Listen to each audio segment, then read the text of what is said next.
Convido o doutor Alberto Emanuel Albertin Malta, que falará pelo Sindicato Nacional de Peritos Criminais Federais.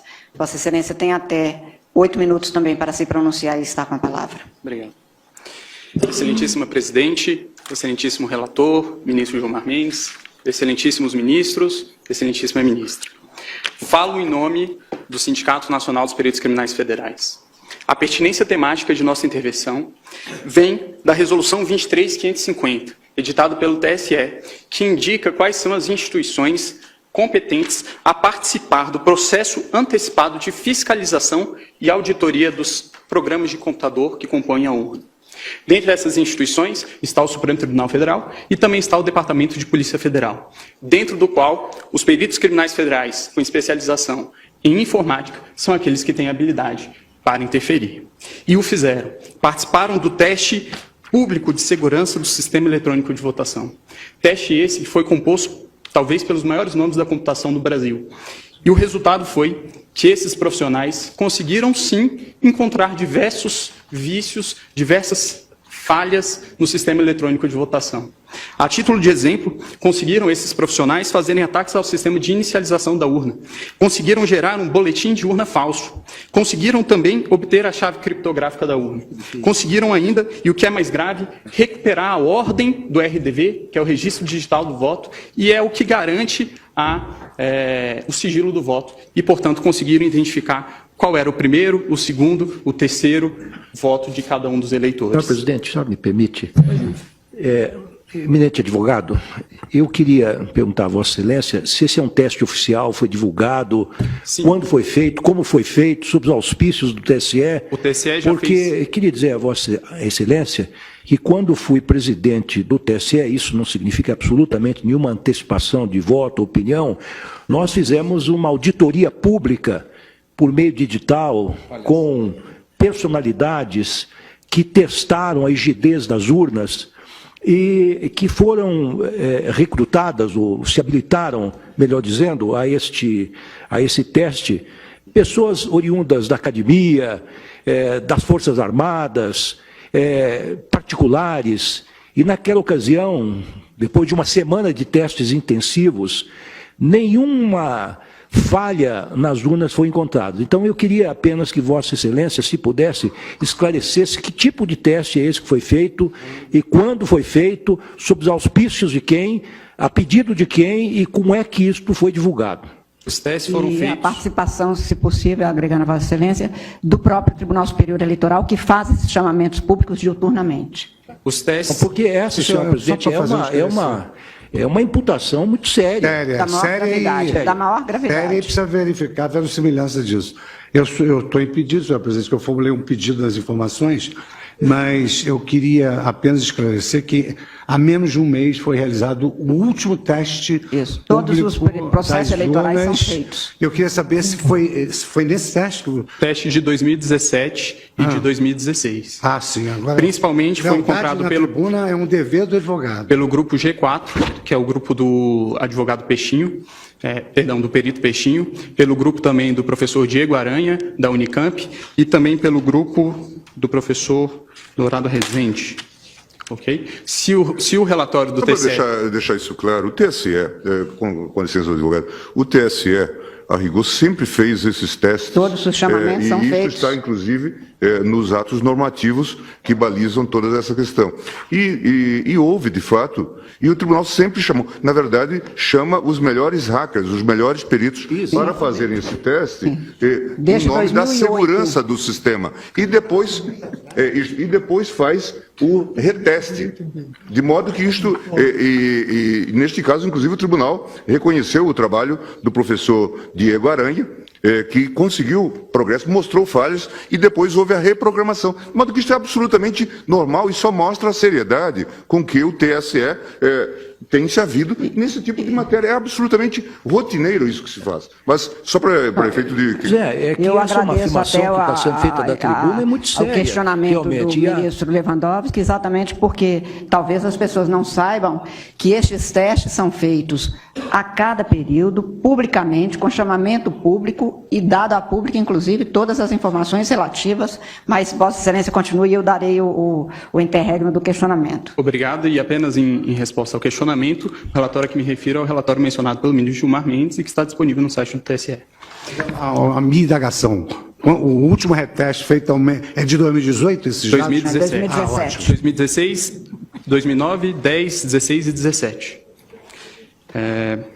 Mas, a despeito de tudo isso, os peritos criminais não estão aqui para um retrocesso. Os peritos criminais reconhecem, com certeza, os grandes avanços que foram conquistados pela urna eletrônica.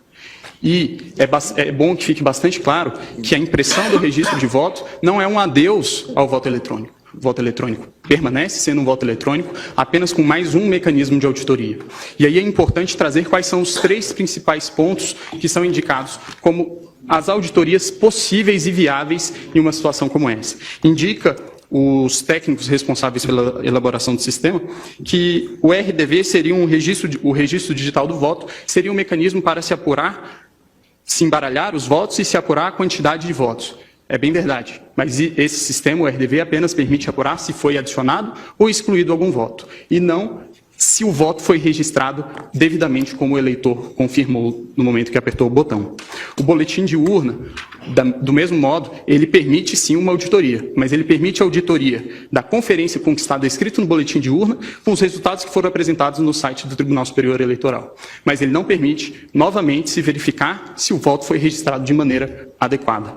E, por fim, a votação paralela, que resolveria essa situação que apresento, que seria o ato de se pegar algumas urnas no dia da eleição e fazer a simulação de uma votação para se verificar se a urna registrou adequadamente os votos. Elas, segundo informações do professor Pedro Dourado Rezende, na audiência pública realizada no Congresso Nacional, não seriam suficientes para isso, porque qualquer programador com pouco tempo e poucas linhas no código-fonte, conseguiria programar o sistema para que ele identificasse que o registro biométrico está sendo dispensado com um percentual acima do normal e para que, portanto, os vícios não surgissem nesse teste. Então, o professor, eu não vou ler por conta dos 8 minutos que me foram limitados, qual é o posicionamento do professor. E indica ainda o professor Diego Aranha, que existe ainda a possibilidade de fraude interna. Obviamente, os peritos criminais não estão aqui a dizer que existe algum tipo de fraudador dentro do TSE, nunca diremos isso e acreditamos que todos que estão lá são corretos. Mas o que está a se dizer aqui é que a democracia de um país não pode estar sujeita ao controle de alguns poucos técnicos que têm acesso ao código-fonte e também às chaves criptográficas. É necessário haver um controle do controlador. Garantir a auditoria ao próprio sistema eletrônico que se pretende ver se está sendo fraudado ou não, é garantir ao fraudador fraudar a própria auditoria. Então, a impressão do voto, ele permitirá que, em eventual situação de dúvida a respeito da rigidez do processo de escrutínio, possa haver efetivamente uma auditoria. E em relação a algumas das preocupações que foram trazidas pela Procuradora-Geral, várias delas já foram respondidas por uma resolução que veio a ser editada posteriormente pelo TSE, que é a Resolução 23.521, que dispõe, inclusive, como funcionaria no caso de a urna dar um problema, a impressora travar. Dispõe a resolução que existirá também uma impressora de contingência, haverá um lacramento sem contato humano para que essa impressora possa ser substituída. Também em relação ao argumento de que deficientes visuais não teriam como verificar o voto impresso, foi editado também em 2017 a Resolução 23.554 pelo TSE, que dispõe que o deficiente visual poderá ser acompanhado de uma pessoa de sua confiança. Sobre o risco também de que, durante uma pane da impressora, o fiscal de urna poderia chegar e ver qual é o voto daquela pessoa que está dentro da cabine, esse argumento também não me parece bastante plausível, tendo em vista que a urna eletrônica também pode travar com a sua tela congelada e também um fiscal de urna teria que entrar para trocar pela urna de contingência. O Brasil, excelentíssimos ministros, é o último país que ainda adota o sistema DRE sem o VivPET. O VivPET é exatamente isso que nós estamos falando, que é a impressão do registro. Países que em algum momento já adotaram o sistema que hoje adotamos, já o abandonaram. A título de exemplo, Alemanha, Bélgica, Holanda, Irlanda, Inglaterra, Rússia, Índia, Estados Unidos, Canadá e México. Por fim, excelências, utilizaria aqui mais uma vez a fala do professor Diego Aranha, que o ministro Gilmar mencionou, quando se trata dos argumentos de preço de viabilidade temporal. E aí eu vou tomar a liberdade de ler nesses meus últimos minutos. Diz o professor: é inegociável a existência de um registro físico para fins de transparência.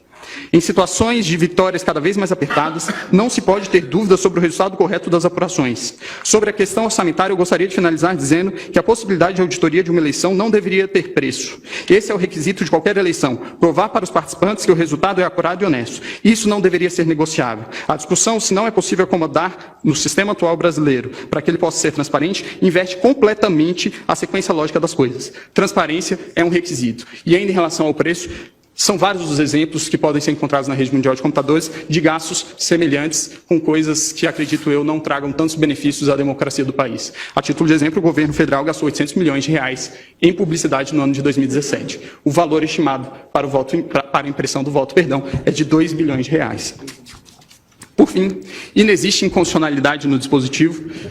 O dispositivo, a nosso ver, apenas torna mais constitucional o estado de coisas constitucional que já existe, e é nesse sentido que os peritos criminais federais requerem que seja julgado improcedente os pedidos da inicial. Agradeço a atenção de todos.